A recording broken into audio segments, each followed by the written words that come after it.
Mucha gente que nos pregunta, y ojo, al final lo digo porque no es algo que dependa de nosotros, es una decisión muy personal, ¿no? Sí, Eso de claro. regresar a Venezuela, si es un sueño posible, si existen herramientas en las cuales alguien que, digamos, emigró y tiene 8 años, 5 años, 3 años afuera y ya logró tener cierta estabilidad, si va a conseguir esa misma estabilidad al regresar, si está, cómo está el mercado laboral, o sea, porque yo he conversado con algunos compañeros, digamos, que están fuera del país y me dicen, bueno, pero ahorita muchas cosas se trabajan remoto. Entonces pareciera, o sea, y esto también como para ver cuál ha sido tu experiencia, pareciera que en el extranjero se da una suerte como de que en Venezuela, si tienes un poquito de internet, mira, van a sobrar las oportunidades. Y no con esto quiere decir que no las hayan en la calle, pero creo que es algo que hay que manejarlo como con mucha cautela, ¿no? ¿Qué, No, qué, qué nos totalmente. dirías tú? Y parto del primer punto que tú comentabas, un tema muy personal. La verdad que aquí no hay una receta o un guión, tal vez unas recomendaciones. Yo en este tipo de cosas, tanto de volverse como irte o como quedarte, es importante la evaluación costo-beneficio. Eso es la evaluación que haría un analista, un economista, una especie de, bueno, cuáles son riesgos, una foda, ¿no? Una Una matrifoda, sí. fatrifoda, pero también incluso desde el punto de vista espiritual, lo que decía San Ignacio, la capacidad de discernir. Y la capacidad de discernir no es otra cosa que pensar bien al tomar la decisión. Muchas veces lo que pasa es que este tipo de decisiones se toman desde las vísceras o dicho más coloquialmente o más suavemente, desde los sentimientos. Hay mucha gente que está volviendo a Venezuela, no está evaluando nada de lo que tú estás diciendo, si las condiciones laborales, si hay internet, lo que siente es una nostalgia Sí, profunda. sí, sí. Extraña sus costumbres, extraña su familia, extraña, no se halla en el país donde está, incluso con buenos trabajos y se regresa. Se regresa incluso a veces hasta en condiciones laborales más deterioradas o, con Completamente. más, o más retadoras, pero siente que compensa con una mejora personal, espiritual o Sí, emocional. como una Entonces, especie de estipendo espiritual. exactamente, ¿no? Entonces, eso es un punto. Eso es un caso. Y hay muchos casos Sí, sí, así. sí, Gente sí, que te abundan, dice, mira, yo abundan. regresé porque la verdad, nada como estar con mi familia, no puedo seguir separada de mis hijos, mi mamá ya le quedan pocos años y quiero estar. Cualquier N razones. Ahí tú no te puedes meter porque ahí las razones no son económicas, son de otro tenor. Y son válidas también porque yo creo que al final es importante el bienestar de Claro. la persona. Luego tienes un segundo grupo, que es aquellas personas que están, lo que tú señalas, gente que se convirtió en un trabajador remoto, que sabe usar muy bien las herramientas del Internet y que te dice, mira, vale, yo tengo ya un trabajo que lo puedo hacer desde cualquier parte del mundo, gano muy bien y Venezuela me conviene. ¿Por qué me conviene? Ya tengo mi casa, no pago alquiler. Puedo conseguir ya un buen internet porque hay ahora proveedores de Ujú. fibra.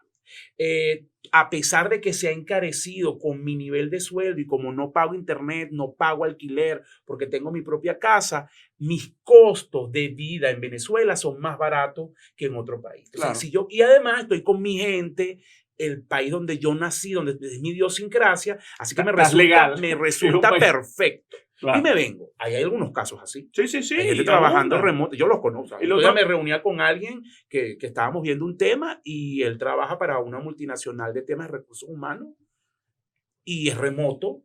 Y bueno, él está en Venezuela y trabaja para todo el mundo y tiene que manejar temas de horarios, pero su trabajo es remoto y puede estar en cualquier parte. Entonces, de hecho, esto es una tendencia en el mundo. Gente sí, que se ubica en diferentes países y trabaja. Eso es un segundo grupo. Luego tienes un tercer grupo, que son aquellos que se fueron hace mucho tiempo, que tuvieron unos niveles de ahorro inusitados, ahorraron mucho en muchos de esos países y que tienen siempre ese gusanito que es muy de venezolano de, mira, vale, yo tengo que tener mi propio negocio. claro, Y claro. esa gente sí a lo mejor empieza a evaluar, bueno, mira, ya se dolarizó y a lo mejor un negocio pequeño, un restaurante, algo, algunos hacen su evaluación, otros no evalúan tanto, pero dicen con un poco de capital me voy a ir a Venezuela y ya dejo de ser empleado, tengo mi propio negocio, yo reuní una plata y monto este negocio. Y Me va a comprar una lancha en Morrocoy para bueno, alquilarla. o sí, hay gente que hace muchas cosas, un negocio, un restaurante, una lancha, o incluso, por ejemplo, yo conocía en estos días a alguien que me pidió una consultoría, era una persona que ha trabajado toda su vida en recursos humanos de multinacionales, detectó una oportunidad en Venezuela de búsqueda de talento, ella montó una estructura totalmente automatizada para eso y montó esa consultoría en Venezuela. Y le va bien, se vino, ella estaba viviendo en Panamá, donde trabajaba para una multinacional importante, y dice, mira, yo prefiero ahora trabajar por mi cuenta, montar esta consultoría, dejar, o sea, es un tipo de negocio ligado a servicio, pero así como ella, hay gente que monta un restaurante, hay gente que monta una fábrica de cosas, entonces sí, hay una dinámica que ocurre, esos son tres grupos totalmente distintos, y hay un cuarto grupo que mucha gente descarta, pero que también ocurre, que es aquel que ha llegado a unos niveles de condiciones muy precarias, que no logra insertarse en el mercado laboral, ni formal ni informal, al país donde llega, principalmente países andinos, y se regresa otra vez a comerse un cable aquí, con el perdón de la expresión, pero está acá. Porque, y ese es también una expresión de fracaso. Y un quinto grupo que también es una expresión de fracaso, como no estoy incluso satanizando el fracaso. Yo creo que el fracaso es necesario en la vida y de ahí es que se aprende. Pero mucha gente sintió que yéndose no le estaba yendo bien, estaba peor que estando acá, porque esos casos también existen. Y al final fue lo suficientemente consciente y digamos, adulto y maduro y sincero consigo mismo y dijo, mira, me regreso a Venezuela porque aquí de verdad no estoy haciendo nada. Entonces, fíjate que son, y puedo haber otros grupos, esos son los que principalmente yo conozco. Entonces, por eso que te digo que la vuelta tiene muchos matices, tiene matices emocionales, tiene también matices de negocio. Sí me he topado, sobre todo en la consultoría reciente, muchos empresarios que han estado afuera, que se viene, también me he topado, esos son otros grupos, segundas, terceras generaciones de familias de empresas, que los hijos se fueron en la época dura de Venezuela a estudiar y que ahora al terminar sus estudios no quieren estar en el exterior y quieren encargarse del negocio y es un cambio importante, las ideas que traen para el negocio. Entonces, hay diferentes dinámicas. El punto, para cerrar un poco mi intervención acá y escucharte a ti,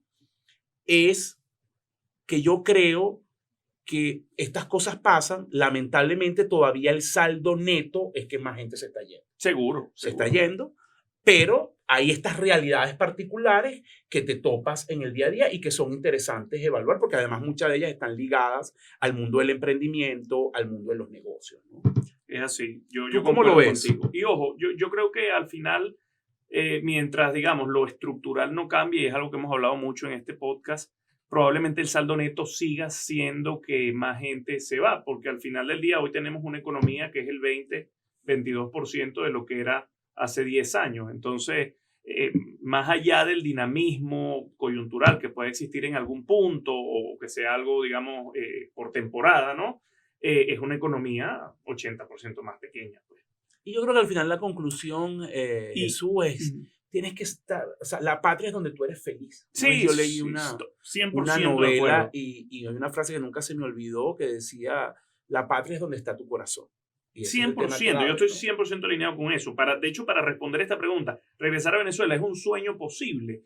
Mira, yo creo que sí es un sueño posible, pero no es la panacea. Claro. O sea, no quiere decir que, bueno, porque yo me quiero ir, me quiero regresar y estoy triste o extraño. No, y ojo, también hay, nosotros hemos comentado estos casos de gente que se ha regresado, pero podemos comentar N casos, a lo mejor otro programa de gente que le ha ido muy bien donde llegó. Claro, y que 100%. No les pasa por la mente regresarse. 100%. Porque probablemente se casaron y ahí es más difícil, los estudios te lo demuestran. Cuando te casas y tienes hijos, las probabilidades de regresarte disminuyen drásticamente. Por supuesto. Porque ya tienes un asentamiento en el lugar que llegaste y es más complicado. La movilidad se complica.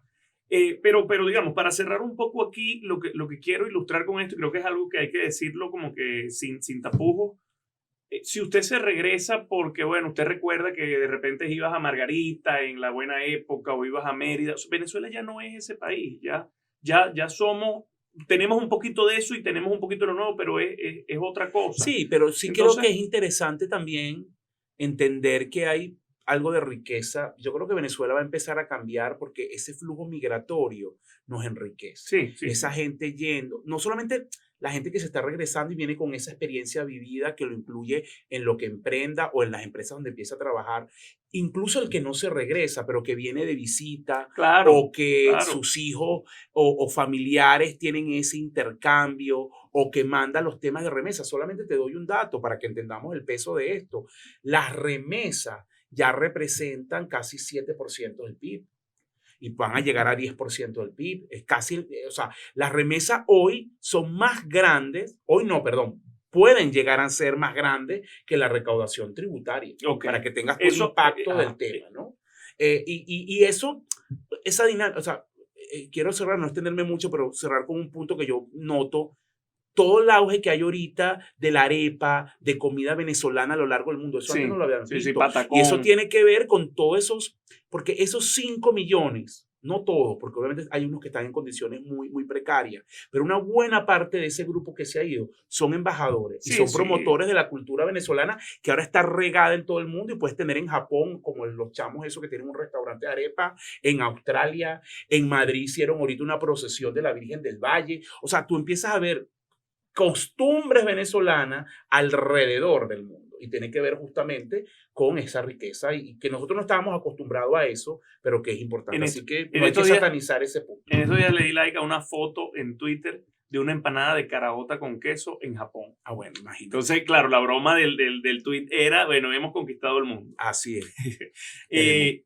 Píldora, Asdrúbal, José Miguel, pasamos a José Miguel a que dé la píldora en esta nueva temporada. Que haga algo, que haga José Miguel, por favor, trabaja, danos la píldora.